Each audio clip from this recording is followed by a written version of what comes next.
राधे राधे, जय माता दी।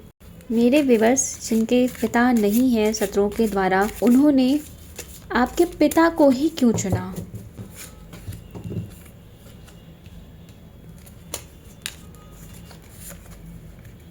आपको तोड़ने के लिए शत्रुओं ने ऐसा बुरा कर्म क्यों किया आपके साथ?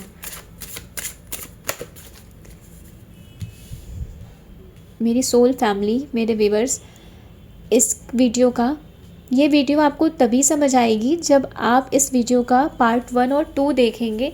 तो जो अभी न्यू है इस वीडियो पे और उन्होंने मेरा पार्ट 1 और 2 नहीं देखा है इस वीडियो का, आप उस वीडियो को विज़िट ज़रूर करिएगा।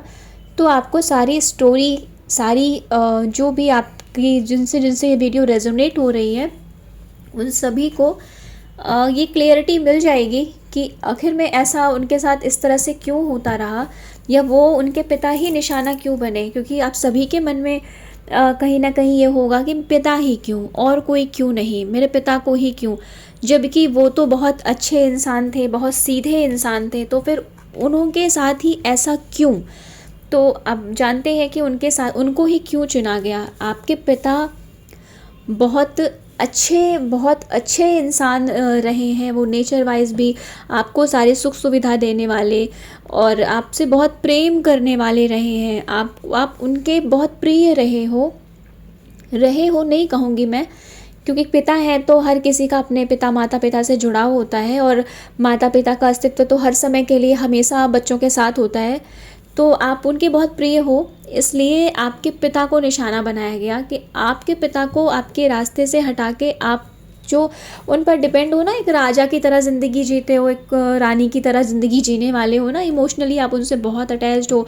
उनके रहने पर आप खुद को एक प्रिंसेस की तरह, क्वीन की तरह, एक प्रिंस की तरह फील करते थे ना, कि बस पिता है, सारा कुछ वो कर रहे हैं, और मतलब सारी जिम्मेदारियाँ उनकी, हम तो बस बच्चे हैं और जी रहे हैं, आराम से रह रहे हैं। हर बच्चे ये करता है अपने माता पिता के साथ रहने पर, और जो बहुत अटैच्ड होते हैं ना, तो उनके साथ तो होता है कि वो बहुत प्रेम करते हैं और एकदम से डिपेंड होते हैं वो प्रेम के कारण। अदरवाइज़ तो हर कोई एक समय के बाद अपनी जिम्मेदारी उठा लेता है। तो उसको ख़त्म करने के लिए, आपको इमोशनली तोड़ने के लिए, बुरी तरह से आप टूट जाओ इमोशनली, उनके बाद संभल ना पाओ, आप पिता के जाने के गम में आप बिल्कुल भी एकदम अपने सारे कार्य को छोड़कर बिल्कुल एक आलसी के जैसे सुस्त हो जाओ, शांत हो जाओ, आप रो, आइसोलेशन वाली स्थिति में चले जाओ, बिल्कुल सब चीज़ों से अपने आप को अलग कर लो। बस होता है ना कि बस एक शरीर है, आत्मा निकल गई। आपके पिता आपके लिए, आपके प्राण, आपकी आत्मा रहे हैं, तो वो नहीं रहे, तो आप ऐसी स्थिति में आ जाओगे, खुद को आइसोलेट कर लोगे, सबसे अलग हो जाओगे, बस रोगे और रोगे, इमोशनल हमेशा वीक रहोगे। इसलिए उन लोगों ने सबसे ज़्यादा निशाना आपके पिता को बनाया, क्योंकि आप अपने पिता से ना बहुत प्रेम करते हो, और कहीं ना कहीं जो ये आपका परिवार है ना, ये पास्ट लाइफ से है। आपके पिता का रिश्ता ना आपकी पास्ट लाइफ से आपके साथ है। वो पिछले जन्म से आपके पिता हैं, आपके फादर फिगर रहे हैं, वो हमेशा आपके साथ रहे हैं, एक एंजल की तरह, एक गाइड की तरह, एक प्रोटेक्टर की तरह। उन्होंने हमेशा आपकी रक्षा करी है बुरी चीज़ों से, आपको एक शील्ड में, एक प्रोटेक्शन में रखा है। आपकी वो प्रोटेक्शन शील्ड को तोड़ने के लिए आपके ऊपर जो ये नेगेटिव अटैक्स हो रहे थे ना कहीं आपके पिता इस चीज़ को समझ चुके थे, जानते थे, और उन्होंने मतलब आपको बचाने का, अपने आप को बिना बताए बचाने के बहुत प्रयास किए हैं। आपके प्रोटेक्टर बन के हर तरह से जो आपके ऊपर झूठे एलिगेंस लगाए जाते थे आपको नीचा दिखाने के लिए, आपको गिल्ट की एनर्जी में डाला जाता था, बहुत सारी चीज़ें आपके साथ करी जाती थी कि आप गिल्ट में आ जाओ, चाहे वो एलिगेशन लगा के हो या फिर कुछ कहीं पर भी आपको नीचा दिखा के हो। तो ये सभी चीज़ें जो करी जाती थी ना, आपके पिता आपको प्रोटेक्ट कर लेते थे। तो आपको ना प्रोटेक्शन से हटाने के लिए, आपकी प्रोटेक्शन तोड़ने के लिए, आपसे बदला लेने के लिए, आपको नीचा दिखाने के लिए, आपको जकड़ने के लिए, बांधने के लिए, आप आगे ना बढ़ पाओ, आपकी उड़ान को रोकने के लिए आपके पिता को निशाना बनाया गया कि आपके पिता ही नहीं रहेंगे ना, तो आप अब खुद गिल्ट से भर जाओगे कि आपको ये लगेगा कि आपके पिता नहीं हैं तो अब क्या ही करना है और कैसे रहेंगे, और आपकी वजह से ऐसा हो गया। इस गिल्ट में आपको डालने के लिए, हर पॉजिटिव पॉसिबिलिटी को तोड़ने के लिए, आप कहीं पर भी अपना रास्ता बना लेते हो ना, जो आपके अंदर जो फायर एनर्जी है ना, एक उगते सूरज की तरह हो ना, कि कोई भी आपको निशाना बना रहा हो या कैसे भी रह रहा हो, आप एक उगते सूर्य की तरह हो कि अंधेरे में भी जहाँ प्रकाश की उम्मीद नहीं भी होती है ना, आप वहाँ पर भी प्रकाश भर देते हो।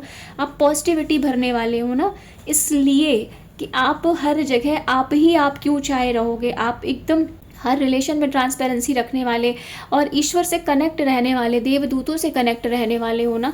इस सब कनेक्टिविटी को तोड़ने के लिए पॉलिटिक्स रची गई पूरी तरह से। आपके अपने कुछ इसमें मिले रहे, परिवार के लोग ही मिले रहे जो आपके साथ दोहरा चरित्र दिखाते रहे, आपके भाई बनने के, आपके दोस्त बनने का नाटक करते रहे और आपके पिता की प्लानिंग में पूरी तरह से शामिल रहे हैं दुश्मन के साथ। उन लोगों ने ना आपको कहीं कहीं पर ना सांप, काले सांप दिखते रहे होंगे और मतलब ऐसी आपको ग्रिड लगती रही होगी कि बहुत सारे सांपों का झुंड है या बहुत सारी चीज़ें। आपके पिता को सपने में सांप दिखना, कभी कभी डर जाना, उनके साथ जो कुछ किया गया ना नेगेटिविटी के द्वारा, वो सभी चीज़ें ना आपको कंट्रोल में अपने लाने के लिए ना और आपको पॉजिटिविटी से दूर करने के लिए।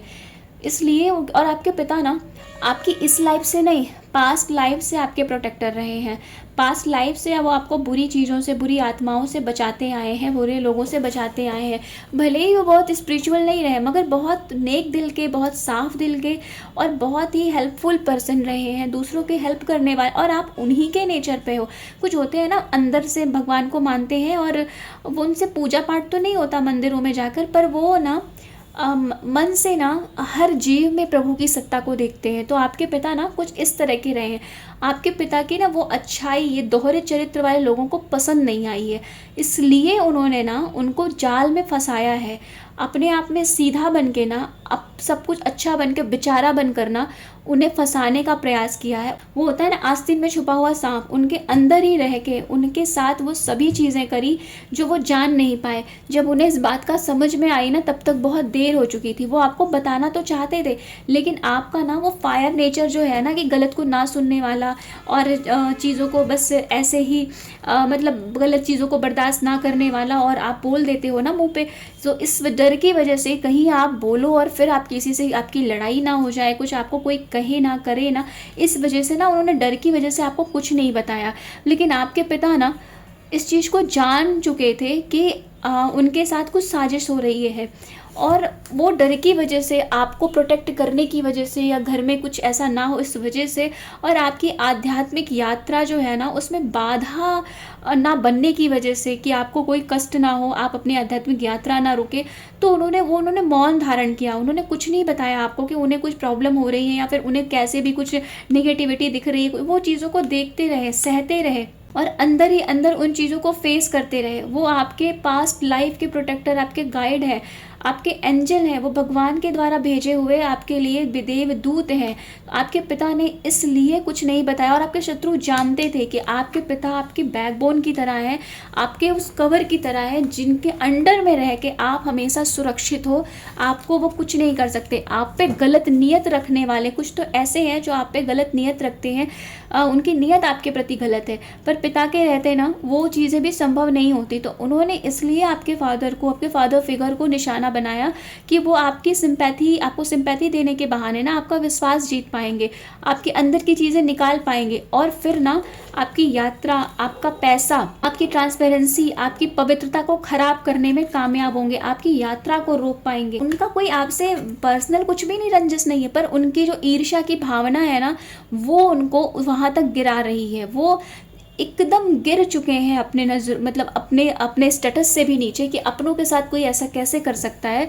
पर उन्होंने ना अपने आप को अपनी ईर्ष्या में जकड़ने की वजह से, ईर्ष्या के कारण उन्होंने एक निर्दोष व्यक्ति की, एक भले इंसान की बुरी तंत्र मंत्र क्रिया करके और उन्हें परेशान करके, तो ये आपके पिता को ना सिर्फ और सिर्फ आपको तोड़ने के लिए ही नहीं, वो आपके पिता के भी अच्छाइयों से बहुत चिढ़ते थे। उन्हें पता था कि वो भी एक प्योर इंसान है, लोगों की हेल्प करने वाले हो, और कहीं ना कहीं आप अपने पिता के नेचर के जैसे हो, पर आप लगता कि बस आप स्पिरिचुअल भी हो। तो उन्हें लगता था कि ये तो मतलब इनकी तो हर जगह वैल्यू हो रही है, ये हर जगह बहुत ज़्यादा वैल्यूएबल है। तो इसलिए ना इन लोगों ने षड्यंत्र रचा, हर तरह का गलत नेगेटिविटी, गलत पावर, जाने कितने तांत्रिकों का, जाने कितने दुष्ट शक्तियों का सहारा लिया, तब जाके ना वो आपके पिता को आपसे दूर कर पाए हैं। और आपके पिता अभी भी दूर नहीं हैं।